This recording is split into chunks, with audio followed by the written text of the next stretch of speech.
Prelims से start किया था, डेडिकेटेडली प्रिपरेशन स्टार्ट की थी, मैंने सी सेट को नेग्लेक्ट नहीं किया। मेंस इज़ ऑनेस्टली अभी भी मैं बताऊं तो mains is the most crucial stage in getting all your rank and everything.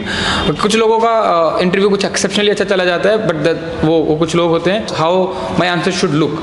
It does not matter आपको आता है नहीं आता कोई टॉपिक, बट अगर आपने लिखा है एग्जामिनर मानेगा कि आपको टॉपिक आता है। फिर is very important and if you look at the GS paper these days everything almost is coming from current affair, bearing few like history part, एक थोड़ा सा मज़ेदार वातावरण बनाने के लिए कुछ हॉबीज आप ट्राई कर सकते हो, जैसे आप गिटार बजा सकते हो। Revision is very very important actually. अगर आपने रिवाइज नहीं किया है तो सच्ची में आप ना प्रीलिम्स में आप अच्छे से एलिमिनेट कर पाओगे कॉन्फिडेंटली, और ना आप मेंस में उतने अच्छे प्रेजेंटेशन कर पाओगे। Hello everyone, welcome to student. तो अभी हमारे साथ हैं रवि कुमार सर, जिनका 84 रैंक के साथ यूपीएससी में सिलेक्शन हुआ। सर का ये सेकंड अटैम्प्ट था। फर्स्ट अटैम्प्ट में सर की 700 कुछ रैंक आई थी, जिसमें कि इंडियन रेलवे अकाउंटेंट सर्विस मिली थी। तो आज हम सर की स्ट्रैटेजी जानेंगे, सर की क्या बुक लिस्ट रही है, जो भी तमाम प्रकार की बातें होती हैं वो सब कवर करेंगे। अभी तक आपने चैनल को सब्सक्राइब नहीं किया तो चैनल को सब्सक्राइब कर लीजिए, इस वीडियो को लाइक करें, एंड आपके जो भी क्वेरीज होते हैं आप हमें इंस्टाग्राम एंड फेसबुक पर मैसेज कर सकते हैं। सबसे पहले आप अपना नाम और एजुकेशन बैकग्राउंड बताइए। मेरा एजुकेशन बैकग्राउंड इज़ कि मैं 6-7 जगहों से स्कूलिंग हुई है। फाइनल स्कूलिंग जयपुर से हुआ था मेरा। उसके बाद मैंने 2015 से IIT रुड़की में सिविल इंजीनियरिंग स्टार्ट किया था। 2019 में मेरा सिविल इंजीनियरिंग खत्म हुआ था, और 19 में मैंने अटैम्प्ट दिया था। फिर फर्स्ट अटैम्प्ट जैसा इन्होंने बताया था कि पहले अटैम्प्ट में इंडियन रेलवे अकाउंट सर्विस था, और सेकंड अटैम्प्ट में hopefully IAS। Okay, so sir अगर देखा जाए जैसे आप इंजीनियरिंग बैकग्राउंड से बिलोंग करते हो, तो यूपीएससी का मोटिवेशन कहाँ से आया कि आपको यूपीएससी वगैरह करना है? ये एक पर्सनलाइज एक्सपीरियंस थे थोड़े बहुत, जिन्होंने मुझे शुरू में सोचा था। हालांकि शुरू में डिलेमा बहुत सारे थे कि should I go to the corporate sector और not, because my friends were going to the corporate areas etcetera etcetera. But by the end of the 4th year बहुत ज़्यादा क्लियर हो चुका था कि मुझे यूपीएससी करना है। There were 2-3 reasons behind it. One is personal reason, but other than that few reasons were I started analyzing कि इसमें क्या क्या चीज़ें मैं कर सकता हूँ, because the scope of this job is so wide. And IAS शुरू में जो मोटिवेशन था वो IAS बनने का था, बाकी सर्विसेज का नहीं था। तो लाइक वैरायटी मुझे दिखती थी, बड़ी अच्छी लगती थी, और the amount of responsibility you have to create change around you, that is the second motivation. Third was actually I thought कि it is a very good combo actually. जो प्राइवेट सेक्टर में जा रहे हैं उन लोगों के पास भी अच्छा खासा पैसा आ रहा है, उन लोगों को भी, बट आई थॉट कि जो पैकेज सिविल सर्विस प्रोवाइड करता है, जैसे कि अच्छा घर मिलता है, अच्छे खासे like staff is under working under you, you get good amount of remuneration, so everything is actually decent, everything is good. So I thought why not UPSC. Okay, so sir जब आप फर्स्ट टाइम यूपीएससी की preparation में आए थे तो कैसे resources books वगैरह collect करना स्टार्ट किया, गाइडेंस वगैरह कहाँ से स्टार्ट किया सर? शुरू में बहुत ज़्यादा दिक्कतें आई थी। शुरू में सबसे बड़ी प्रॉब्लम में से एक था कि मैं सोर्सेज कौन कौन से यूज़ करूँ, क्योंकि उस टाइम पे गाइडेंस की कम वो थी अवेलेबिलिटी। हाउएवर जब मैंने यूट्यूब स्टार्ट किया था, जब मैंने स्टार्ट किया यूट्यूब पे सर्च करना what are the toppers doing, once I started, मैंने को बाद में रियलाइज़ हुआ कि ऑलमोस्ट सारे जो गाइडेंस जो चाहिए वो अवेलेबल यूट्यूब पे ऑलरेडी है। टॉपर्स ने ऑलरेडी आकर बोला हुआ है, वो रिसोर्स लिस्ट बताई हुई है, and there are some of the common books to all the toppers, and trust me that is all what I did. उसी से ही लाइक चीज़ें आसान हो गई, चीज़ों में एक फोकस मिलने, एक डायरेक्शन मिल गई, तो एक फोकस आ गया और समहाउ वर्क कर गया। Like this time I got under 100, so it work very good. Okay, so sir आप अपने प्रीलिम्स की स्ट्रैटेजी बताइए कि प्रीलिम्स की क्या स्ट्रैटेजी आपने बनाई? अच्छा, प्रीलिम्स में सबसे पहले बहुत डरावना स्टेप होता है। आई थिंक सबसे ज़्यादा डरावना स्टेज होता है all through out the preparation. And prelims की स्ट्रैटेजी मेरी सबसे पहले तो ये थी कि जब मैंने स्टार्ट किया था पढ़ना, तो ऑलरेडी मैंने 2 बार ऑलरेडी चीज़ें पढ़ चुका था मैं, बट 3 महीने पहले प्रीलिम्स से I started dedicatedly preparing for prelims, पहली बात। दूसरी बात, जब मैंने प्रीलिम्स से स्टार्ट किया था, डेडिकेटली प्रिपरेशन स्टार्ट की थी, मैंने सी सेट को नेग्लेक्ट नहीं किया। मुझे हालांकि मैं कंफर्टेबल था, मैंने 2 पेपर दिए, लाइक इनिशियली मैंने 2 पेपर दिए सी सेट के, and I was getting above 100, तो मैं कंफर्टेबल था, मुझे पता था कि मुझे ज़रूरत नहीं। बट मैं जानता हूँ कि कई सारे लोग होंगे जिनके शायद से शुरू में सी सेट में नंबर नहीं आएंगे, या तो उन्हें इंग्लिश पैसेज में कंफर्टेबलनेस नहीं होगी, या फिर मैथ्स में थोड़ा टाइम कंज्यूमिंग होगा। For all those people please do focus on CSAT also, at least on week days या वीकेंड डेज या फिर संडेज को आप थोड़ा टाइम दे सकते हो। तीसरी चीज़ मैंने मल्टीपल रिवीजन पे ध्यान दिया था। जब मेरा फर्स्ट प्रीलिम्स था या सेकंड प्रीलिम्स था, जब दोनों प्रीलिम्स जब आए थे, बहुत सारे सोर्सेज मार्केट में फ्लड होने लग जाते हैं, बहुत सारे अलग अलग कोचिंग इंस्टीट्यूट्स निकालती हैं। इन दैट केस अपने सोर्सेज पे कॉन्फिडेंस रखना बहुत ज़्यादा ज़रूरी है, और उससे चीज़ें बहुत आसान हो जाती हैं, बहुत क्लियर दिखने लग जाता है। कभी कभी ऐसा होता है कि अब एक मॉक टेस्ट में जो पूछा गया वो हमारे सोर्स में नहीं लिखा हुआ, बट उससे डरने की ज़रूरत नहीं है, क्योंकि यूपीएससी का जो सिलेबस है वो कवर्ड है। अगर उसमें it is well good and enough, उसको मल्टीपल रिवाइज करो एज कम्पेयर टू बहुत सारी चीज़ों को एक साथ लेकर आओ। ओके, और सर मेंस के बारे में बताइए सर। मेंस इज़ ऑनेस्टली अभी भी मैं बताऊं तो mains is the most crucial stage in getting all your rank and everything. कुछ लोगों का इंटरव्यू कुछ एक्सेप्शनली अच्छा चला जाता है, बट वो कुछ लोग होते हैं। बाकी डिसेंट अगर इंटरव्यू अगर डिसेंट जाए, एवरेज से थोड़े अच्छे नंबर आए, 180 190 के आसपास नंबर आए, उसके बाद जो मेंस में जो नंबर आते हैं they create all the difference. तो मेंस के दो मेजर सेक्शंस होते हैं। एक होता है जीएस का पार्ट, जिसमें एसए को भी मैं इंक्लूड कर रहा हूँ, और दूसरा पार्ट होता है ऑप्शनल वाला पार्ट। इसके अलावा एक इंग्लिश और एक दो लैंग्वेज पेपर होते हैं that you have to mandatory do it, and trust me, आपको 1 या 2 दिन डेडिकेट करना चाहिए, एक दिन तो एटलीस्ट डेडिकेट करना चाहिए इंग्लिश और हिंदी के जो, या फिर इंग्लिश या कोई भी दूसरी लैंग्वेज के जो भी पेपर होते हैं उसमें। अगर आपने वो डेडिकेट नहीं किए और आप डायरेक्टली पेपर में अगर आप हिंदी में निबंध लिखने बैठोगे, अगर आपने हिंदी में कभी निबंध नहीं लिखा है, तो ट्रस्ट मी वो गाय हमारी माता है वैसा ऐसे निकलता है, कुछ बहुत अच्छा नहीं निकलता है। तो इट्स इंपॉर्टेंट कि आप पहले थोड़ा सा ऐसे लिख लीजिए, पहली बात तो। दूसरी बात, ऑप्शनल पे मैंने सेकंड टाइम अच्छे से फोकस किया था, नॉट अच्छे से तो मैंने इस बार पूरे मेंस में तैयारी नहीं कर पाया था, बट फिर भी जो टाइम डिवर्शन था in terms of making adjustments in writing answers, वो मैंने इस बार ऑप्शनल बहुत अच्छा किया था। इसी के कारण मेरे ऑप्शनल में जो नंबर इंक्रीज हुए हैं वो 207 से 280 के आसपास नंबर हो गए हैं। तो रफली it's a gap of 70 72 numbers, तो काफ़ी बड़ा गैप आया है। ऑप्शनल पे थोड़ा मैंने ध्यान दिया, ऑप्शनल के पेपर 2 पे ध्यान दिया है। और जीएस की अगर मैं बात करूँ मैंने कैसे प्रिपेयर किया था, तो जीएस की मेरी ऑलमोस्ट सिमिलर ही स्ट्रेटेजी थी। जो मैंने कोर्स जो मैंने फर्स्ट प्रीलिम्स में जो मैंने प्रीलिम्स में जो किताबें पढ़ी थी, जैसे लक्ष्मीकांत पढ़ी थी, पॉलिटी के लिए स्पेक्ट्रम पढ़ी थी, इंडियन हिस्ट्री के लिए, आर्किटेक्चर के लिए नीति सिंघानिया पढ़ी थी, मृणाल के नोट्स पढ़े थे मैंने इकोनॉमिक्स के लिए, एटसेट्रा एटसेट्रा। तो जो भी मैंने प्रीलिम्स में पढ़ा था उनको दोबारा पढ़ा मेंस में, और कुछ सप्लीमेंट्री मटेरियल्स और जोड़े। फॉर एग्जांपल सिक्योरिटी के लिए मैंने करंट अफेयर से जोड़ना शुरू किया था, और डिजास्टर मैनेजमेंट के मैंने ऑनलाइन सर्च करता था कि कौन कौन से डिजास्टर्स हुए हैं, how to manage them, India के कौन कौन से स्टेप्स हैं, और उनमें टाइम नहीं लगा, उनमें बिल्कुल भी टाइम नहीं लगा। गवर्नेंस के लिए जैसे नोट्स अवेलेबल हैं काफ़ी सारे टॉपर्स के ऑनलाइन ही, तो मैंने हर एक चीज़ को सबसे पहली बात तो मैंने रिपीट किया फ्रॉम जो मैंने प्रीलिम्स में ऑलरेडी अच्छे से पढ़ चुका है, ताकि यहाँ पे भी मैं 2-3 बार रिवाइज करूँ उन चीज़ों को। दूसरा, मैं सप्लीमेंट्री मटेरियल को नहीं बोला, जो थोड़ी बहुत एडिशनल चीज़ें आती हैं, जो मेंस में जो एडिशनल चीज़ें आती हैं उनको भी मैंने कवर करने की कोशिश की, ताकि एक बार सिलेबस कवर हो जाए अच्छे से। और फाइनली जो मोस्ट इंपॉर्टेंट मुझे लगता है जिस पे मैंने फोकस था was how my answer should look. It does not matter आपको आता है नहीं आता कोई टॉपिक, बट अगर आपने लिखा है एग्जामिनर मानेगा कि आपको टॉपिक आता है। और ट्रस्ट मी, इवन इफ आपको नहीं आता है, if you have the skills of answer writing, you will write something and it will be an appropriate answer only. So answer writing बहुत ज़्यादा ज़रूरी है, उसके लिए डेडिकेटेड टाइम देना ज़रूरी होता है। Mock interviews mock answers, mock test लिखने ज़रूरी होते हैं इसके लिए, और उनको डेडिकेटेड लिखना ज़रूरी होता है। इस टाइम जो एक गलती मैंने की थी वो ये थी कि मैंने एक भी पेपर एक सिटिंग में नहीं लिखा था, घर पे था, कॉम्प्लेसेंट हो गया था, तो अच्छे से नहीं लिख पाया था। तो फाइनल पेपर में टाइम मैनेजमेंट में बहुत बड़ा इशू आया। Somehow I managed, but that can not be true for everyone. So it's important कि आप मॉक टेस्ट बहुत सिंसियरली लिखो, और उसमें एनालाइज करते रहो हाउ दूसरों ने कैसे लिखा है, या फिर टॉपर्स कैसे लिखते थे। मैंने टॉपर्स की आंसर्स कॉपी भी बहुत सारी पढ़ी थी, जैसे I have read Junaid Ahmad sir's answers, Akshay Jain sir's answer, Srishti Deshmukh ma'am के आंसर देखे थे। मैंने बहुत सारे लोगों के आंसर्स देखे थे, और उनसे बहुत अच्छी अच्छी चीज़ें मैंने कह सकते चुराई थी। जैसे वो डायग्राम कहाँ बना रहे हैं, वो अगर कोई इंपॉर्टेंट वर्ड लिखने पर डब्बा डाल रहे हैं तो मैं डब्बा डालता था, एटसेट्रा एटसेट्रा। इससे हुआ क्या, मुझे पता चलने लग गया था कि जो टॉपर जो आंसर्स लिखते हैं that is not very different in terms of content, it just in terms of presentation लगता है कि हाँ यार थोड़ा वो तो डिफरेंस है, और वो डिफरेंस को लाइक कर्व करने में टाइम नहीं लगता है। एक बार 2-3 कॉपी आप एनालाइज कर लोगे ना, आपको रियलाइज हो जाएगा। 4-5 क्वेश्चन लिखने की देरी है, it will be set on the target. उसके बाद सिर्फ टाइम मैनेजमेंट देखना पड़ता है मॉक्स में, और time you have to be sincere. 3 घंटे का मतलब 3 घंटे, when you are sitting to write the paper that should mean that you are sitting to write a paper completely.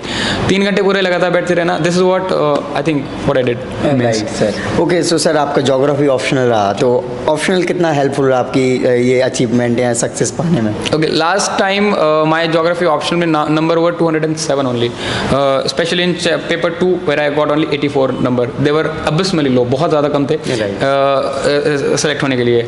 और इस बार 280 नंबर है। और अंडरस्टैंडिंग की मार्किंग स्कीम क्या होता है आजकल ह्यूमैनिटी या फिर किसी भी सब्जेक्ट का, this is a very good score 280 number जो अभी मेरे को मिला है। तो इसने फ्रॉम अर्श से फर्श तक का सफ़र पूरा मेरे को दिखा दिया और इस बार 84 रैंक आ गया इसके बलबूते पे।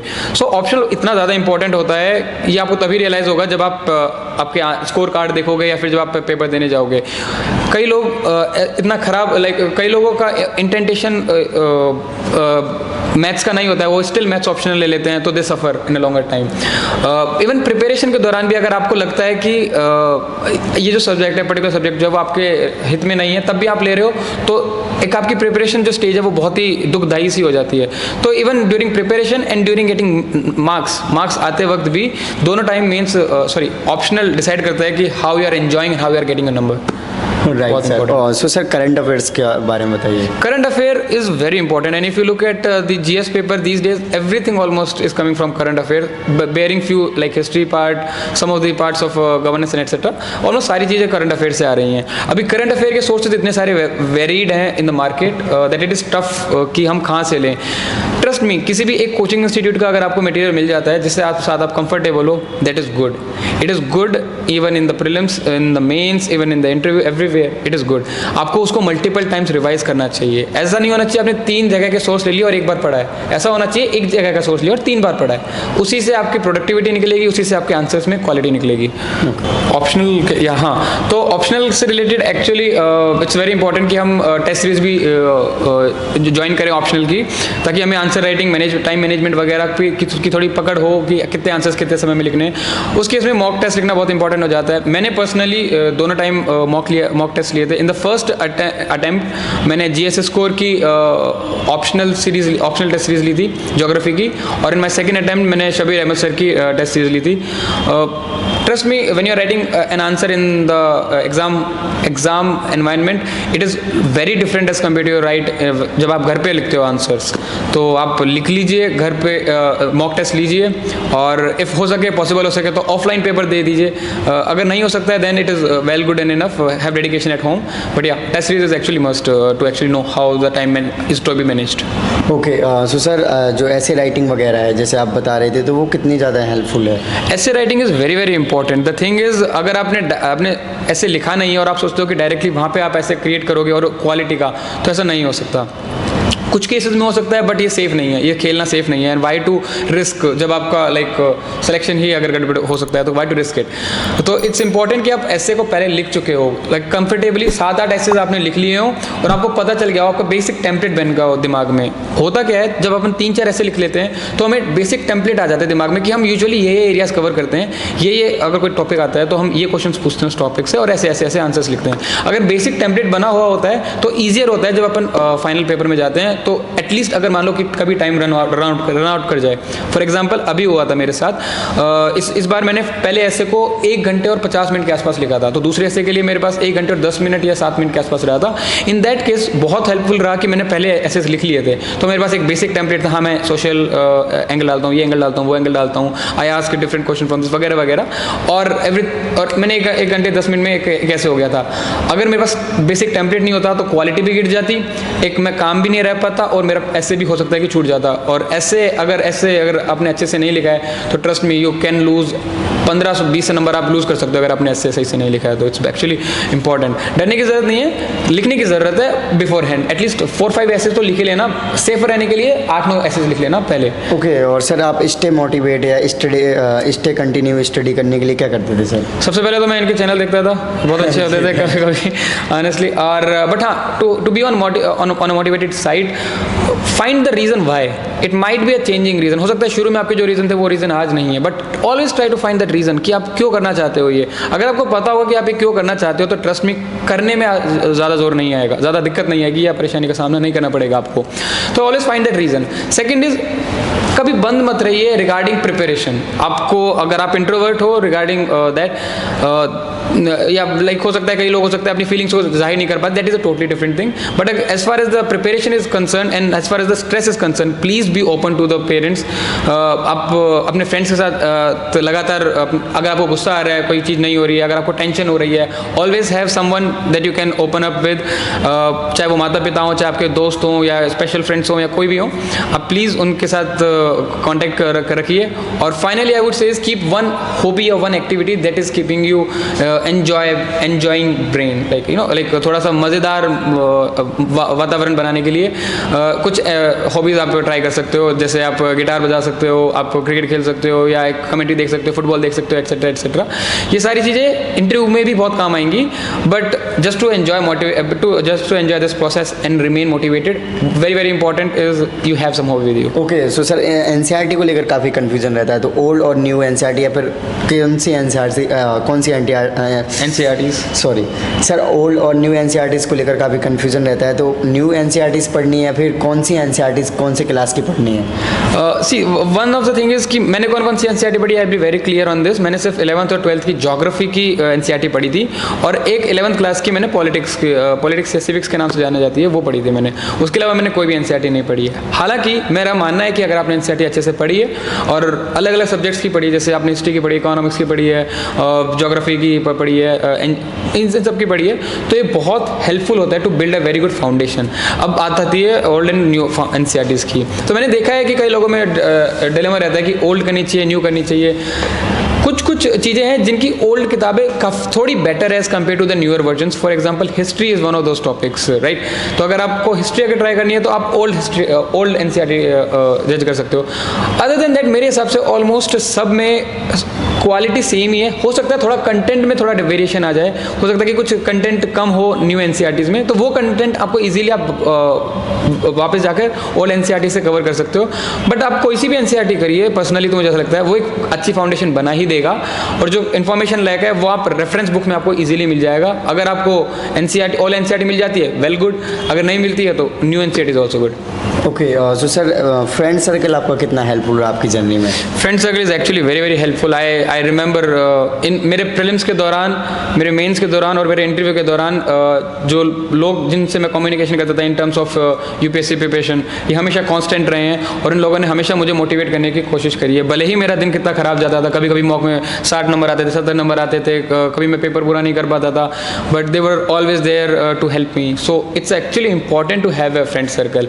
एटलीस्ट एक या दो बंदे ऐसे होने चाहिए जो आपको लगातार इस चीज़ के लिए मोटिवेट कर रहे हैं कि आपने यूपीएससी चूज़ किया है, इट इज़ ओके। कभी कभी लोज आते हैं, कभी हाईज आते हैं, तो to keep you in the rhythm, और कभी कभी ज़्यादा हाई आते हैं तो वो नीचे भी लेके आ जाते हैं। Okay, so that is actually important कि आप अच्छा फ्रेंड सर्कल रखिए, 3 4 5 लोगों का अच्छा फ्रेंड सर्कल हो, 1 2 का भी सफिशिएंट है, बट हैव देम।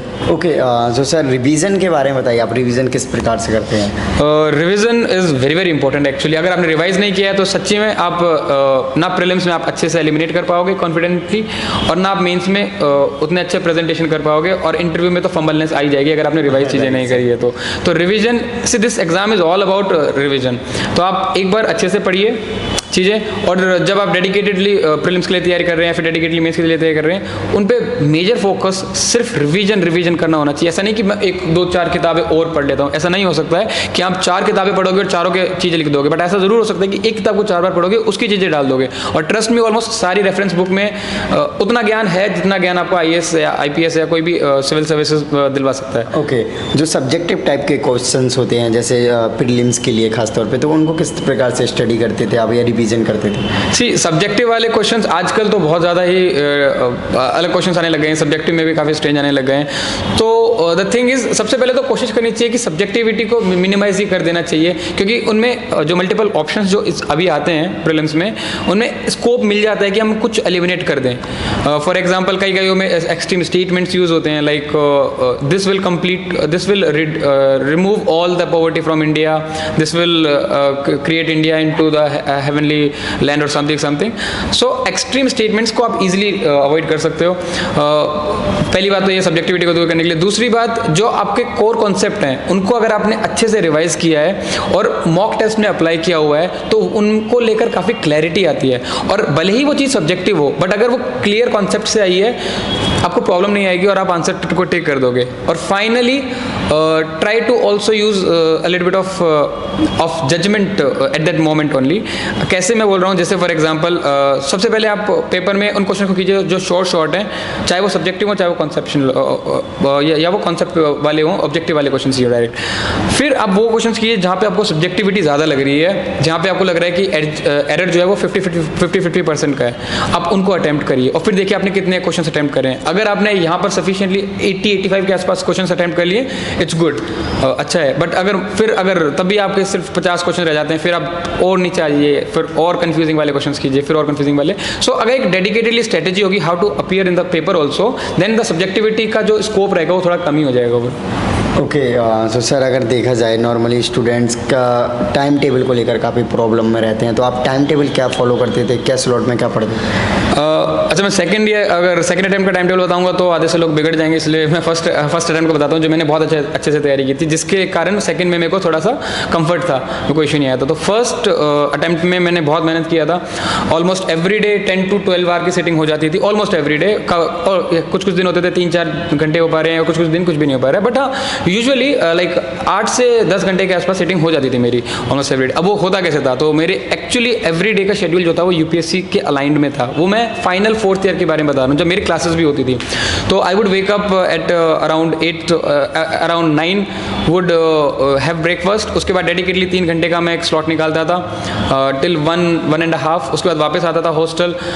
मैं आई टी रुड़की से था, तो वहाँ पे क्या रेजिडेंशियल हॉस्टल्स होते हैं, तो वहीं पे मैं रहता था और हॉस्टल आता था, नहाता था, फिर लंच करके फिर दोबारा जाता था। और फिर 5 बजे तक का, मैं 2 बजे से लेकर 5 बजे तक का स्लॉट निकालता था। फिर थोड़ा बहुत खेलने चले गया, या फिर इधर उधर बात कर ली, या फिर कोई मूवी, कुछ भी इधर उधर से मनोरंजन कर लिया। उसके बाद फिर 6 से लेकर 9 बजे तक 8:30 बजे तक के आसपास करता था, क्योंकि 9 बजे मैस होती थी बंद, तो मेरे को 8:30 से 9 बजे खाना खाने जाना होता था। फिर 9 बजे वापस आके फिर 9 से 12 बजे तक पढ़ता था। तो अगर आप देखोगे तो almost every time was dedicated towards how I can get the time, कि मैं इसमें टाइम ये निकालूँ और फिर मैं यूपीएससी में डाल दूँ। शुरू में बहुत दिक्कत आई, बाद में आदत बन गई, उसके बाद ज़रूरत नहीं रही। जब मैंने शुरू में इतनी मेहनत करी थी, तो शुरू में जब 5-6 बार ऑलरेडी मैं किताबें पढ़ चुका था, तो उतनी ज़्यादा नंबर ऑफ आवर्स देने की ज़रूरत भी नहीं थी और चीज़ें कंफर्टेबल होने लगी थी। ओके, सो सर जो नए स्टूडेंट्स हैं यूपीएससी की प्रिपरेशन करना चाहते हैं उनके लिए क्या मैसेज है आपका? See the thing is, first is always be happy about आप इसकी तैयारी कर रहे हो। एक बहुत अनसर्टेन एग्ज़ाम है, मैं मानता हूँ, बट मुश्किल है, नामुमकिन नहीं है। चीज़ लोगों ने किया है और आप भी कर सकते हो। Please always stay happy and motivated, जैसा कि मैंने पहले बोला था। Second is have proper structure in your head, कि मैं प्रीलिम्स में ये करूँगा, मेंस में ये करूँगा, या मतलब पहले प्रीलिम्स आता है, फिर मेंस आता है, फिर वो आता है। मतलब इन चीज़ों का स्ट्रक्चर दिमाग में होना चाहिए। 3 महीने पहले मैं प्रीलिम्स की डेडिकेटेडली पेपर स्टार्ट कर दूंगा, अभी मेरे को ये करना चाहिए, वो करना चाहिए। अगर इसके लिए आपको गाइडेंस लेने की भी जरूरत पड़े तो भी वेल एंड गुड इनफ, आप मुझसे पूछ सकते हैं, आप इनसे पूछ सकते हैं। एक्चुअली ही टेल्स इनको बहुत ज़्यादा आता है। सो आप किसी से भी पूछ सकते हैं, आप किसी भी टॉपर से के वीडियोस देख सकते हैं, कोचिंग इंस्टीट्यूट्स के पास जा सकते हैं, टीचर्स से पूछ सकते हैं। इजीली अवेलेबल है गाइडेंस, उससे क्या होगा, टाइम में स्ट्रक्चर आ जाएगी। थर्ड इज़ जब आप इस लाइन में आ ही गए हो ना, तो एटलीस्ट एक अटेम्प्ट तो ऐसा देना चाहिए जिसमें आप सोचो ही ना कि अगर नहीं होगा तो क्या होगा। तो आप चाहे कभी भी आओ इस लाइन में, एक बार तो लाइक पूरे जी जान से करना चाहिए। अगर एक बार नहीं होता उसके बाद आप you can start looking for the plan B, which is actually safer way only. अच्छी बात होती है अगर आपका प्लान बी होता है तो, बट एक अटैम्प्ट ऐसा देना चाहिए कि इस बार तो करके दिखाएंगे, भले ही ना हो। अगर आपने एक अटैम्प्ट ऐसे जज्बे के साथ दिया है तो दूसरी बार ना आपको प्रॉब्लम नहीं आएगा, दूसरी बार आपके पास बहुत ईजी हो जाएगा। और यकीन मानिए, अगर आपने एक बार अच्छे से दिया है और मान लेते हैं आपको यूपीएससी में नहीं होता है, तो यूपीएससी का सिलेबस इतना वास्ट पढ़ते हो आप, आपका इतने सारी जगह ऑलरेडी ऑप्शंस खुल जाते हैं कि आप बाकी एग्जाम्स निकाल लोगे। Okay, so thank you so much sir for your lovely message. So I hope guys कि आप इनकी जर्नी से इंस्पायर हो गए, मोटिवेट हुए हो, साथ में कुछ जानने को भी मिला होगा। तो अभी तक आपने चैनल को सब्सक्राइब नहीं किया तो चैनल को सब्सक्राइब कर लीजिए, इस वीडियो को लाइक करें, एंड आपके जो भी क्वेरीज होते हैं आप हमें इंस्टाग्राम एंड फेसबुक पर मैसेज कर सकते हैं। इन सभी के लिंक वीडियो के डिस्क्रिप्शन में। जय हिंद।